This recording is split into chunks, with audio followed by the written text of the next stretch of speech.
Sanibona babukele emakhaya, igama lami uSanele wakaTom, ngiqhamuka eMandawe and into engihlanganisa no Something Spicy ngoyenye co-founder yaka Something Spicy sisebenzisana noSandile wakaceli.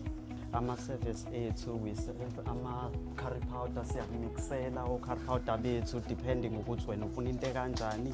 Ama-customer akasitshela ukuthi afuna into ebabayo or engababi, ibe ne-taste noma ingabi ne-taste because abantu bake bafuna into ey'hlukene. So we always make sure ukuthi sibanika lento umuntu ayifunayo and u-curry powder wethu uhlaze ufika ne-taste. Ilokho into esiyibambe ngayo. Okay, ama-products ethi esinawo le ekhaya siba no-curry powder abafana no-wet leaf abamnandi, bane-curry leaves phakathi kuwona, buphinde kuzoba no-oily biryani, sizoba no-kashmiri oily biryani, o-paprika, o-curry powder bethu labo, siphinde sizoba nakho okwamaphunga, i-aroma, okuyi-aroma which is i-biryani mix powder yethu, i-dhania powder yethu, o-jeera powder, then size la kuyi-spices zethu ey'fana noma veg seasoning, imfihlo, o-barbecue spice, izona izinto esiyisebenzisayo. Siphinde sizoba nabo ama-sauce ethu, oma-lemon juice, o-vinegar, nama-healthy stuff because amanye ama-customer ethu akafune zona izinto ze-gym because amanye ama-customer ethu aya-gym.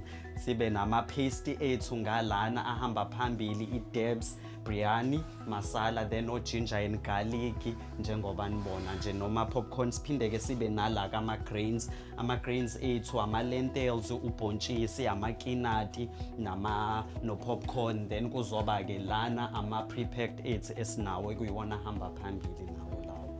Ibhizinisi lethu lihluke kakhulu because thina we listen to ama-customer ethu. We said we want to be different kulento le ama-customer ayitholayo kwezinye iy'tolo.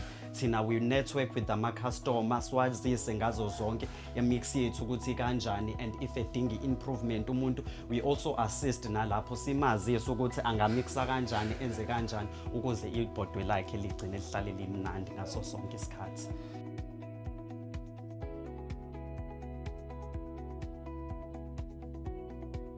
And sesinama-customer akhala ngokuthi anama-ulcer wona, so thina we are able to mix u-curry powder ozokwazi ukuthi uwudle nawe if unama-ulcer ungaka-affecti at all. Siyakwazi ukumenzela u-curry powder wethu o-mild, singawufaki ney'payisi kakhulu, so wenze nje ube kahle.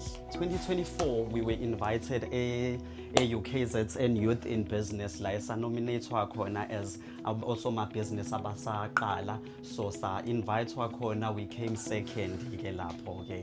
Ama-customer imbuza kasibuze yona oqala nje ukuthi how do we keep indawo yethu ihlale clean kanjena.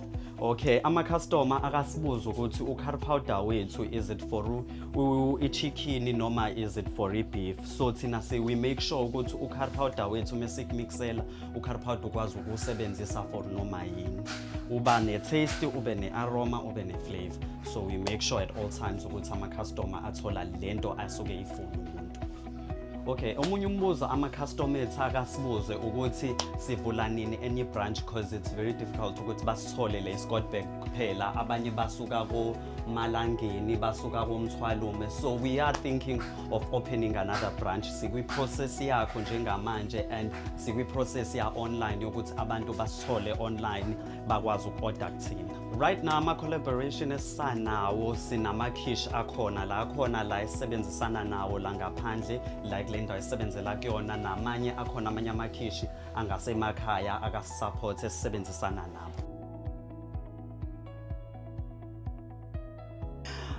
Ifamily ayithathanga ngalendlela esasifisa ukuthi ithathe ngayo. They were very skeptical ngayo. They were not sure ukuthi are we gonna succeed kulento esiyifisayo esifisa ukuyenza yini, but sinoSandile we were always consistent and sasizazi ukuthi sifuna ukwenzani. So into yethu yagcina iqhubekile till today sisa operator, and right now siyaqala iyangena nakubona ukuthi okay lento iyaphusha because we get them, be refer abantu ukuthi hayibo anami nozama izingane zethu lapha emarket sikhona ziyadayisa. So we kanjalo nje. Sithole kunzima ukuthi singene kulento because amanye ama-customer abe nemibuzo ukuthi hawu abafana abadayisa iy'payisi because akujwayelekile ukuthi kuba abafana futhi abasey'payisini kujwayele ukuba amantombazane and kulo hlobo lelo likama ngezandla. So kubile nzima but nokunetwork-a nabo abantu siba-understandisa ukuthi into esiyenzayo siyayazi, they got to understand ukuthi okay bayazi into abayikhuluma ngayo la bantu.